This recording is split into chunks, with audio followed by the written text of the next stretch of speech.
नमस्कार मंडळी. आज सकाळी उठलो होतो. मग घरचे म्हणे की आपल्याला बाजारात कोंबडे न्यायचे, कारण आज बाजाराचे दिवस आहे आणि आपले कोंबडे पण जास्त वजनाचे झालेत. म्हणलं घेऊन जायचे आहेत. म्हणलो ठीक आहे, मग जाऊ घेऊन.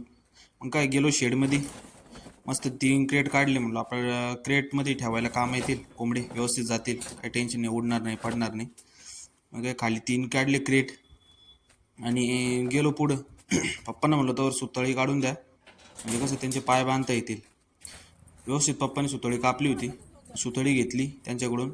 मग गेलो शेडमध्ये. हे आपले गावरान कोंबडे, पातळी गावरान आहेत, एकदम नैसर्गिकरित्या वाढलेले. काय त्याच्यात केमिकल वगैरे टाकून काय त्याचं वजन वाढवलेलं नाही आहे. एकदम नैसर्गिकरित्या घास गवत आणि घरचं खाऊन वाढलेले कोंबडे. जर तुम्हाला पाहिजे असेल तर डिस्क्रिप्शन बॉक्समध्ये आपलं डिटेल्स आहे, तुम्ही कॉन्टॅक्ट करू शकता. आमच्याकडे गावरान अंडी पण मिळतात, गावरान कोंबडे आणि हळद, घरची हळद, सगळं आम्ही घरचं विकतो. फार्म टू कस्टमर आहे आपला. मम्मी सांगत होती मोठे मोठे पकड, कारण काय ते मारामाऱ्या करता नंतर, आणि 2.5 किलोच्या वरती त्यांचे वजन वाढत नाही. तर मग जेवढे मोठे मोठे वजनाचे ते पकडत होतो. मम्मी दाखवत होती, हे पकड तो पकड. ज्यांचे तुरे वगैरे लाल मोठे आहेत ना, ते पकडायचे. मग एक धरला पटकन आणि त्याचं काय, मग सुतळी मस्त गोल आडा मारला आणि टाईट मग पाय पॅक बांधून ठेवले आणि त्याला सोडला. म्हटलं मग आता दुसरा बी कुठला पकडा. मग मम्मी आम्ही पाहतच होतो. सापडता सापडता दुसराही आम्हाला सापडला. म्हटलं दुसरा हा पण मोठा आहे, मग तो पण धरला.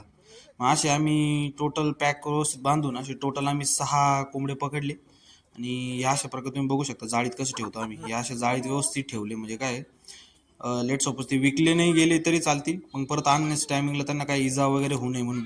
मग तिने मस्तपैकी खालच्याच्या 3 वर्षाचे 3 जाळ्या उचलल्या, ठेवल्या जाळ्या गाडीवर. मस्त निघलो मार्केटला व्यवस्थित झाकून वगैरे. गेलो तर लगेच गर्दी जमली होती व्यापाऱ्यांची, आणि काही शेतकरी होते त्यात घेणारे.